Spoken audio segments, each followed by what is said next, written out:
Hey friends, welcome to the Raising Boys and Girls podcast. I'm Sissy Goff. And I'm David Thomas. And I'm Melissa Trevathan. And we're so glad you've joined us for this conversation.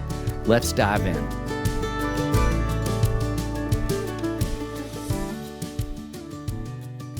Well, hey, David Thomas. Hey, Sissy Goff. I'm so excited to talk about stage 2.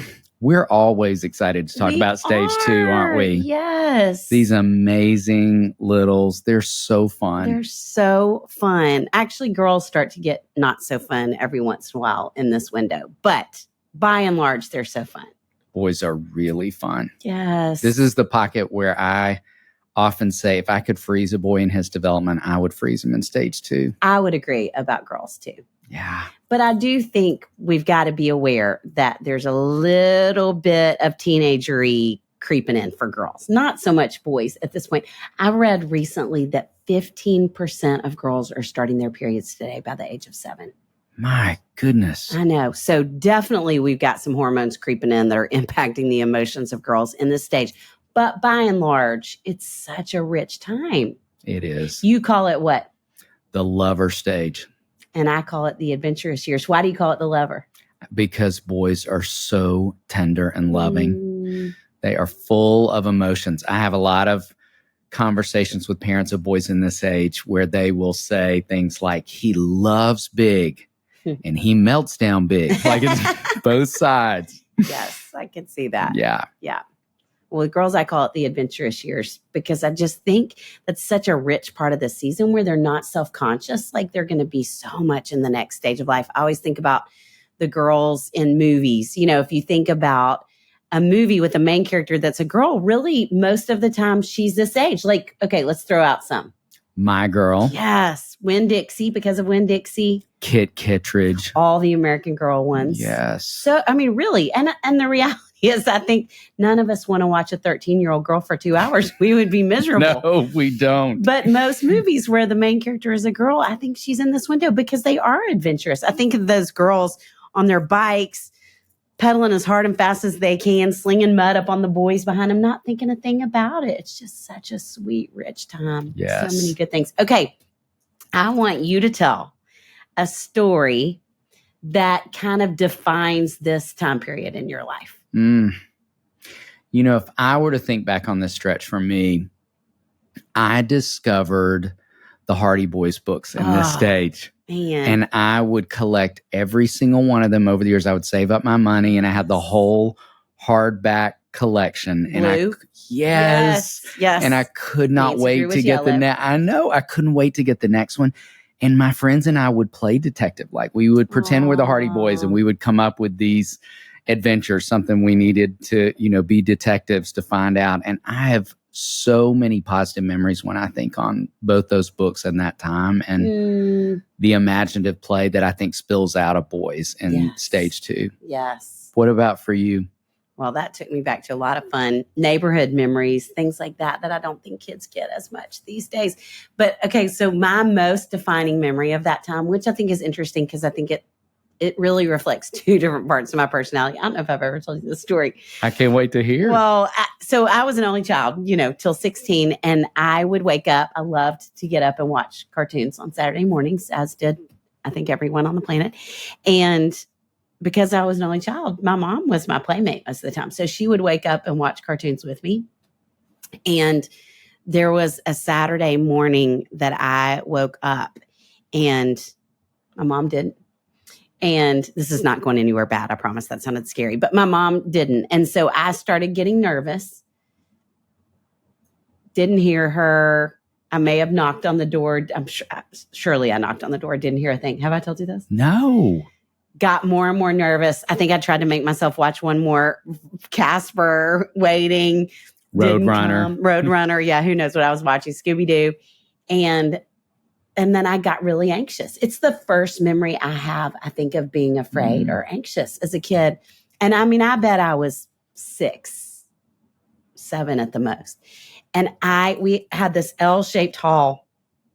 And I got in the corner of the hall because their bedroom was at the other door. And I ran as hard and fast as I could to my parents' bedroom door because it was locked. Oh, no. I threw my body into the door and the door broke open. And oh, no. I don't even know what to say to keep it PG from that point. The great news is I remember nothing past the emotion of being afraid and running towards the door. So, no trauma with a capital T, little t, any of those things. But I think I have a friend who used to say, there's your Mickey Mouse pajamas, because when my determination would come out in that way, and I think it was a picture of that, my fear and my determination, sometimes the two paired together.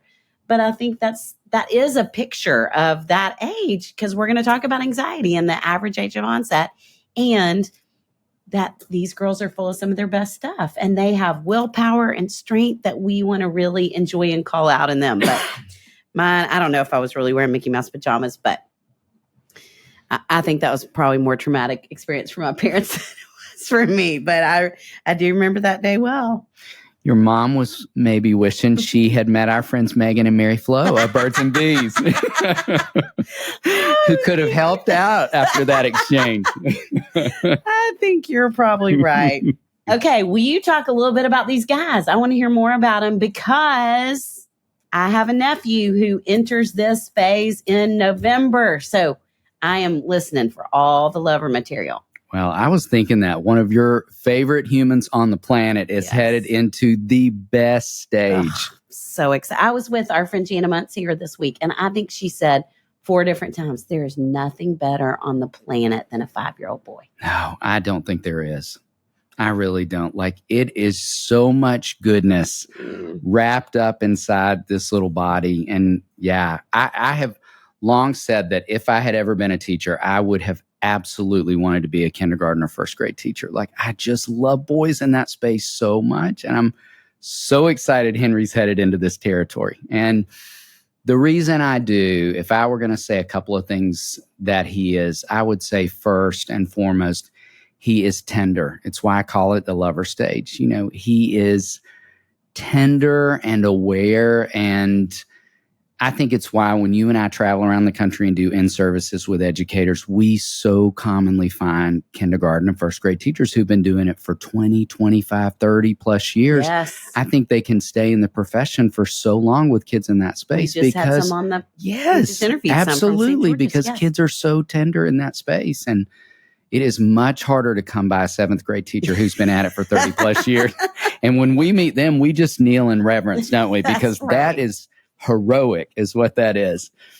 But what I would say to this tenderness is that we know that when a kid's, not just boys, but when a kid's basic emotional needs are met in this space, this immense kindness can emerge from them. And so I think it's so often why we get so much of that goodness. And what accompanies that, or what's going along with that, is that he's also obedient. Now, he's not always tender and he's not always obedient, but it is to say that much of his sense of self-respect in this space grows from respecting authority. So you talk so much with girls about that innate desire to please. Yes. And I laugh a lot with parents of boys wishing there was maybe a little bit more of that in boys, less of that pushing against boundaries and more of that desire. But I would say, if there was ever a peak point for boys in terms of a desire to please, I think it's stage 2. I think he has all that heightened awareness and that desire that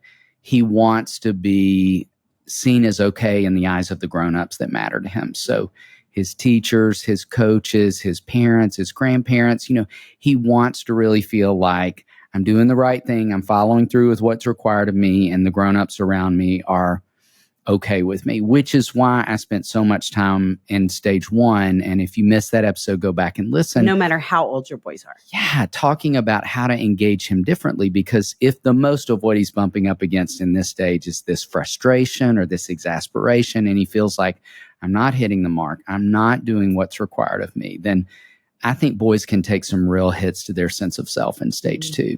And so I think that's where we want to really be thinking about the environments and are they boy friendly? Like, have we created enough space for him to run, and have we put a lot of the breakable things up high so that we're not constantly saying, no, don't quit, stop touching, those sorts of things. So that in this space, when that matters so greatly, he really does feel like the grown-ups feel like I'm doing okay. David, we talk a lot about health as we're getting older, don't we? More than I'd like to. We're always looking for ways to optimize our health. And recently, we've discovered a brand that we are super excited about. It's called Armra Colostrum. I am always looking for something to help boost my metabolism. Everything just seems to slow down in this stage of life, doesn't it? Some things slow down, some things speed up. But colostrum is the first nutrition we receive in life and contains all the essential nutrients our bodies need in order to thrive. Armra Colostrum harnesses over 400 living bioactive nutrients that rebuild the barriers of your body and fuel cellular health to strengthen immunity, ignite metabolism, fight inflammation, fortify gut health, activate hair growth and skin radiance, power fitness, performance, and recovery, and offer powerful anti-aging benefits. Sissy, I put some in my smoothie, and I saw you looking at my hair the other day. You thinking it's looking good, aren't you? Yes, I do. Well, now you know. Armra is wholly natural, sustainable, and was developed with the highest integrity from start to finish. Armra uses sustainably sourced colostrum from grass-fed cows. We've worked out a special offer for our audience. Receive 15% off your first order. Go to tryarmra.com/RBG or enter RBG to get 15% off your first order. That's tryarmra.com/RBG.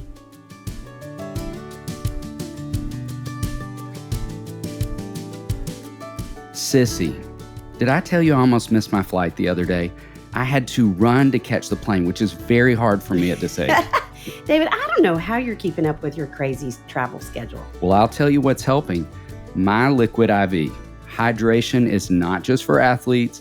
It is important for anyone with a busy, full life. So that is basically all of us these days. Liquid IV makes hydrating so easy. With just one stick, you can hydrate 2 times faster than with water alone. Plus, get essential vitamins and 3 times the electrolytes as leading sports drinks. Liquid IV comes in 12 delicious, refreshing flavors to keep your hydration routine exciting. And now their hydration multiplier comes in 3 delicious, sugar-free flavors: white peach, green grape, and lemon lime, which I love, with no artificial sweeteners. I'm loving the white peach flavor right now. And Liquid IV's packaging is so convenient. I keep it at my desk, in my car, and in my work bag, so I've always got 1 or 2 on hand. I love that Liquid IV contains 8 vitamins and nutrients for everyday wellness. Plus, it replaces sugar with a proprietary amino acid allulose blend. Allulose is a naturally occurring sweetener with the same sweet taste and texture you get from table sugar, so it tastes great.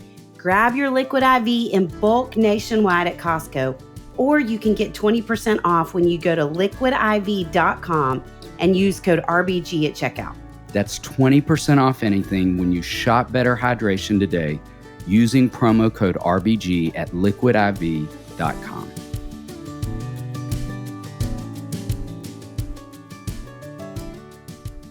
I honestly could talk all day long about boys in this space. I love them so much. And I love, in particular, for moms listening, to see all the evidence of, we talked in stage 1 about how you're like the center of his universe. And I think that just spills right over into this stage as well, that I think boys are so in love with their moms in this space. And so it's not to say, dads, that they aren't drawn to our attention and affection and affirmation and all those things, but it is to say there is still just this sweetness that I think happens between boys and moms in this space before he moves into that more complicated mid and mid-adolescent stretch where he's going to start doing a little pulling away. So moms, I want you to soak him up and soak up his playful, imaginative, often dressed in costume self. That's my other favorite thing about boys in this space, is that desire to so often be in costume or dress like a superhero. Now, I do want to say this last thing about the obedience piece that I didn't mention. He is a little bit of a sheriff. If we think about costumes, he's a little bit of a sheriff in this stage. And the other thing that I failed to mention about the obedience piece is that his moral compass is as finely tuned as it will ever be. So he's a heightened sense of right and wrong, good and fair, and he will draw great attention to things that are unfair or aren't just. And so back to the sheriff piece, I often will have parents tell me that, they'll be driving down the interstate and he's looking over your shoulder and will say things like, you're going 72, we're going to get arrested. There's this fear of doing the wrong thing that, again, is at a peak point right now. And if you give a bigger scoop of ice cream to his sister than you did to him, he's going to call that out. He just notices all these things in this particular space that is out of this kind of heightened sense of morality. Now, the upside of that, the good of that, is that his intellect and his spiritual competency are expanding at an explosive rate. And so it's one of my favorite times to have conversations with boys about their faith. And if you have a copy of the Jesus Storybook Bible, I don't think you can read it too much with boys in this space, because when his little mind wraps itself around those stories of, Jonah and the whale and David and Goliath, I think it just takes off when that, imaginative piece enters into the equation. So I could go on and on, but I'm going to stop there because I want us to talk about stage 2 girls. Tell me your words again. He is tender and obedient. Tender and obedient. Well, I would say she is relational and fearful. And maybe I'll start with the fearful piece of it. So we have talked about anxiety a good bit on this podcast over the years, and I don't think we can talk about it enough. And to even think about it at more regular intervals with the girls and boys that we love both, because we're just continuing to see the numbers rise. We are now 1 in 4 children, 1 in 3 adolescents, and girls are twice as likely as boys. But like we've talked about, boys are taken in to get help more. Yeah. And so we need to be really dialed into what's going on with her and aware of our responses and how we're handling it with her. The average age of onset used to be 8, now it's 7. So it is right in the midst of these adventurous years. And I mentioned she's not self-conscious, but she is fearful. And I mean, I would say it's not just daily. It's 95% of my conversations with parents of little girls this age are coming in for this reason. And they're saying things like, well, she won't go upstairs to take a shower if I don't go upstairs with her. They don't even want to be on a different floor as their parents because the fear comes in of what's in the dark, of just being away from their mom or dad. There's so many different things. And so I think, I don't know how many of you all listening went through a phase. I think we want to be aware that there's going to be some normal fear that's just appropriate developmentally. I can't even say those 2 words together.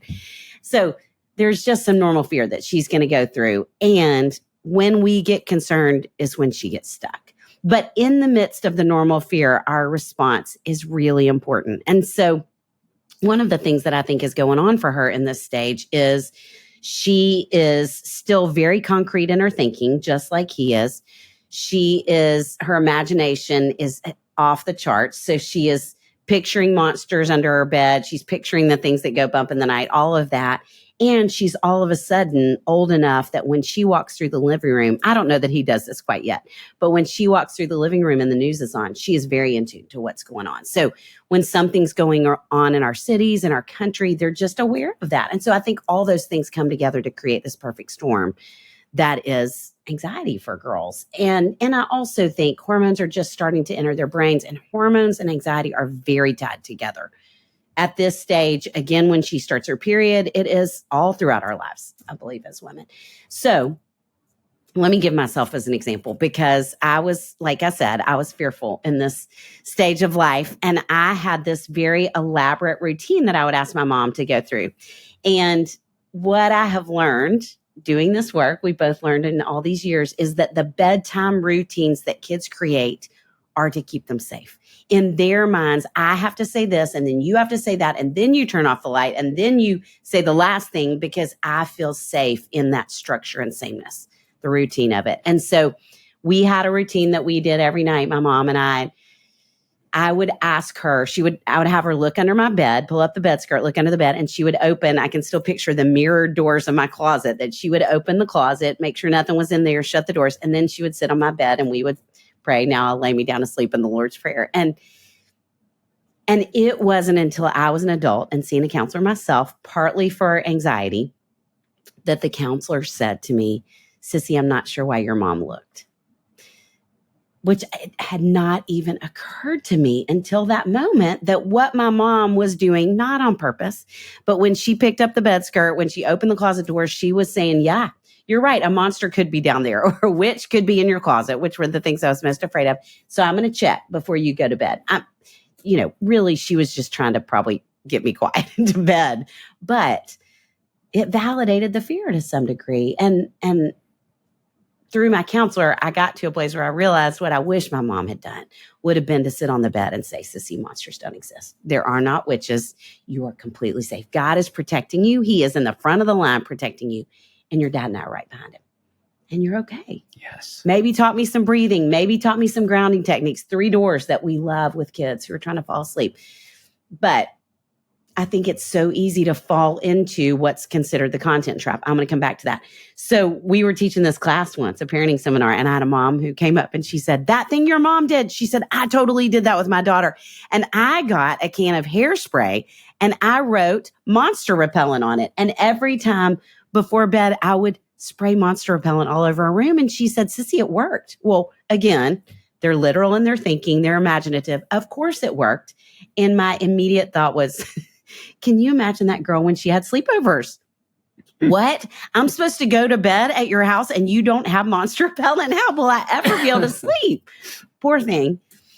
And again, that sweet mom was doing the same thing. She was validating, maybe we do need to fumigate for monsters in here tonight, not intending. So they need, because they're so concrete in their thinking, they need us to have concrete responses in how we talk through it. And we need to give them tools to work through the worry and anxiety.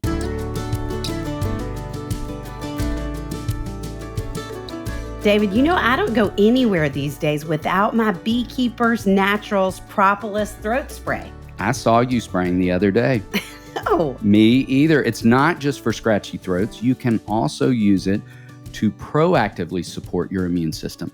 I love that it provides daily proactive immune support that soothes your throat and tastes good. It's no wonder they've sold almost 2 million bottles. Beekeepers Naturals Propolis Throat Spray is available in adult and kids versions, and they also have throat-soothing lollipops for kids and people in their 50s that provide propolis, vitamin D, zinc, and wildflower honey.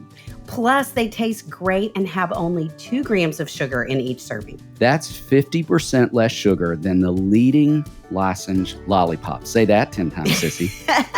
I'm going to not say it, but I'm going to keep a stack of them at my house for my next pumpkin party with the boys. Good call. Pack a bottle of throat spray or a few lollipops in your kids' backpacks, your work bag, or your purse, so you always have it on hand. Today, Beekeepers Naturals is offering you an exclusive offer. Go to beekeepersnaturals.com/RBG or enter code RBG to get 20% off your order. That's beekeepersnaturals.com/RBG or enter code RBG. You did a great job with those letters. Beekeepers Naturals products are also available at Target, Whole Foods, Amazon, CVS, and Walgreens.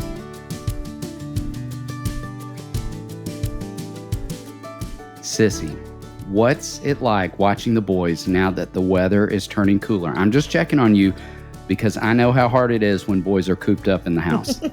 It sometimes is, but I would say we're really fine because Henry's got KiwiCo to keep him busy. Last week we made a rubber band race car and he was thrilled.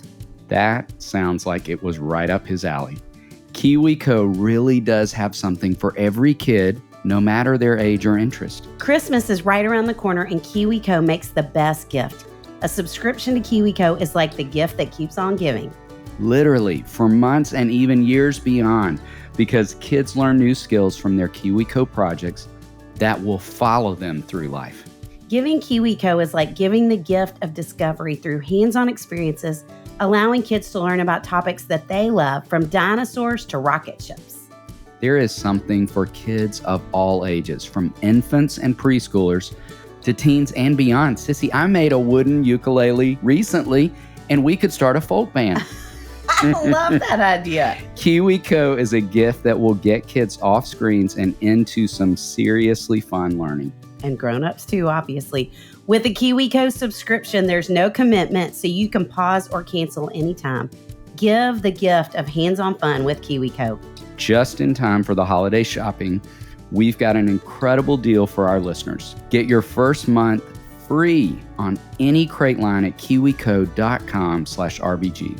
That's your first month free at kiwico.com/RBG.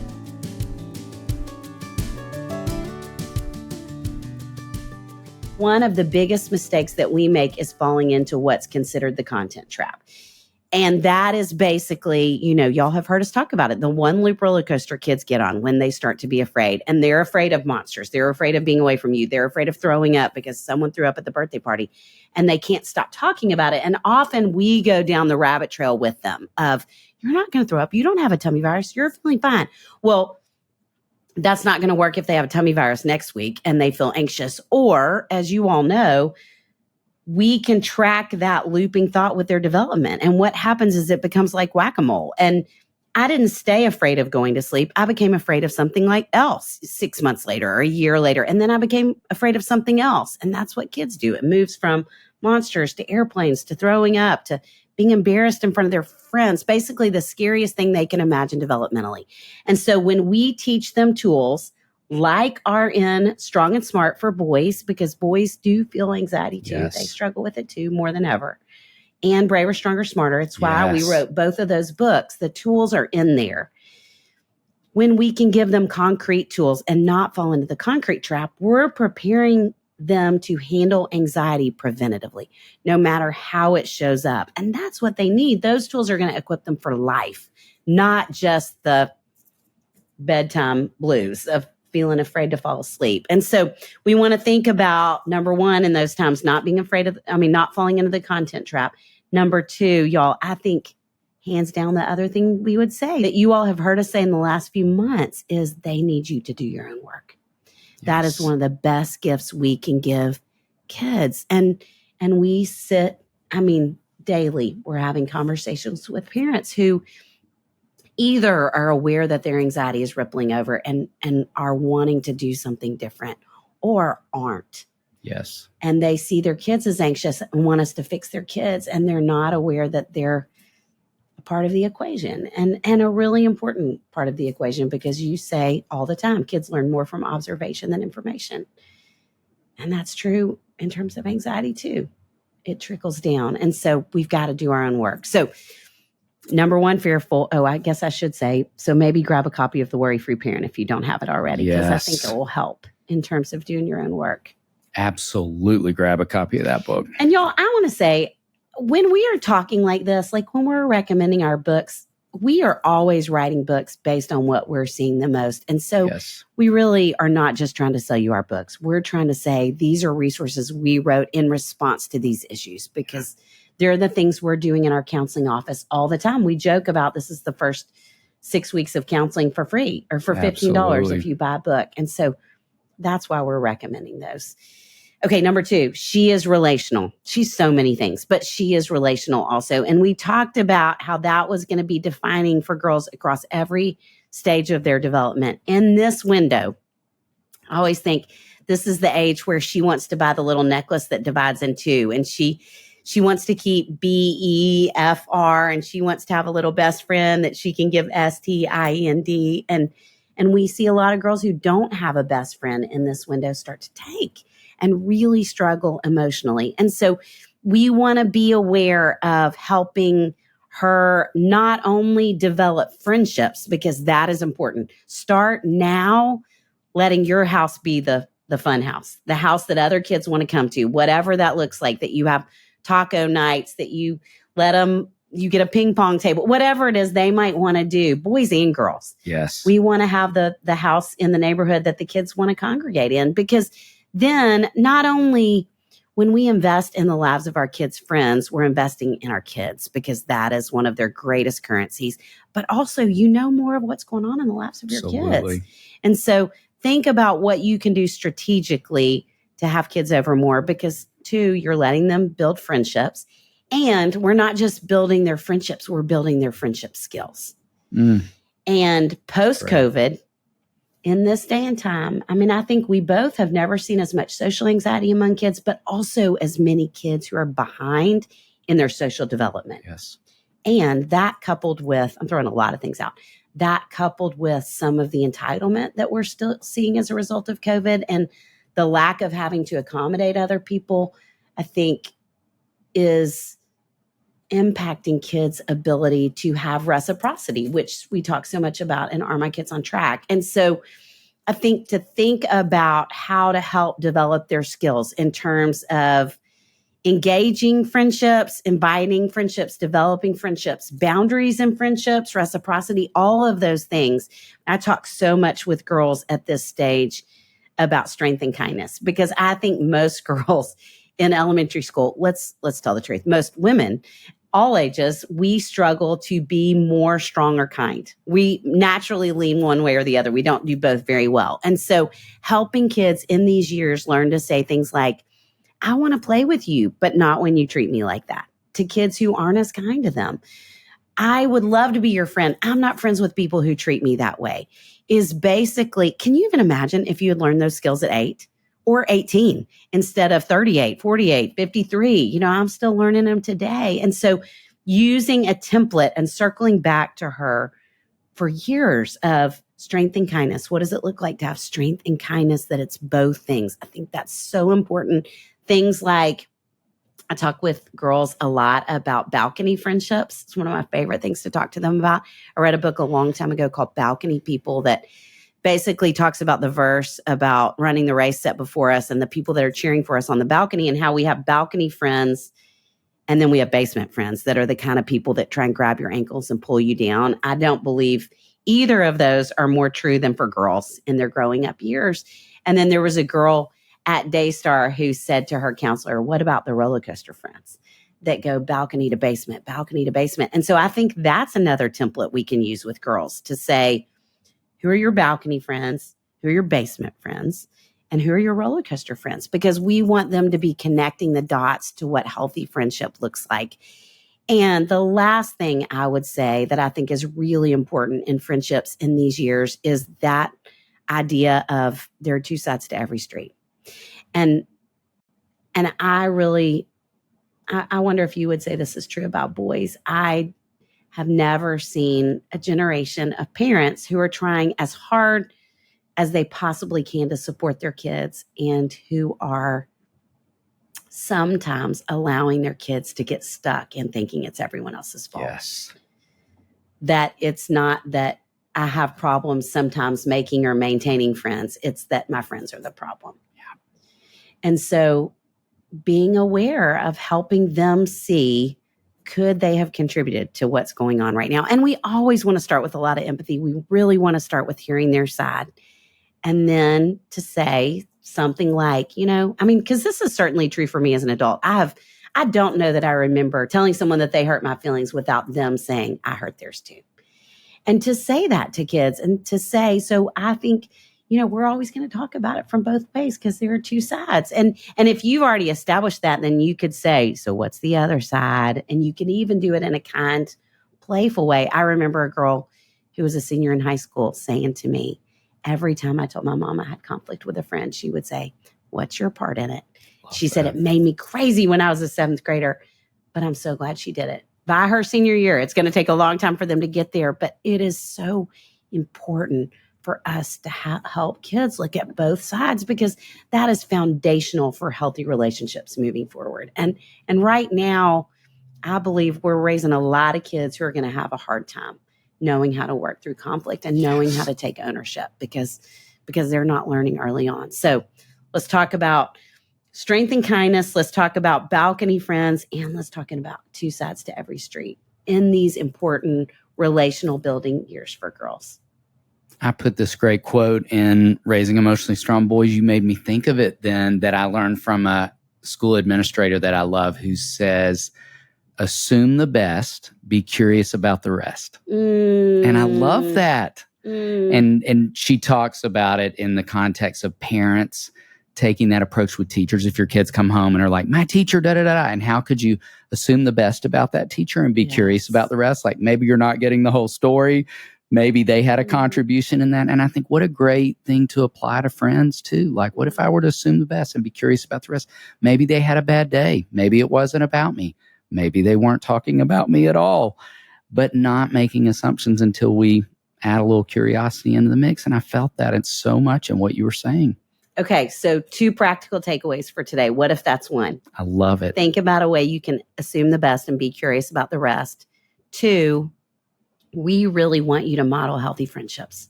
Yes. Same gender friendships for your kids, because boys are really deepening their friendships in this window too. And they need to see us enjoy other people in our lives. Yes. And dads listening, you cannot talk enough about your friendships. Boys need to see that on grown men, the men they trust the most in this world, that they are men you love to spend time with, and men who ask you hard questions, and men that you share things about your life and help you brainstorm your way through places where you get stuck. I think moms, for the most part, I find do a really remarkable job in that place. And I think there's more work to do, dads, oftentimes for us. So get a babysitter, tell your spouse, Sissy and David said that I'm supposed to have a night out with my friends this week. We are your carte blanche to do it. It is so important. And y'all, we are cheering you on always. Yes, we are.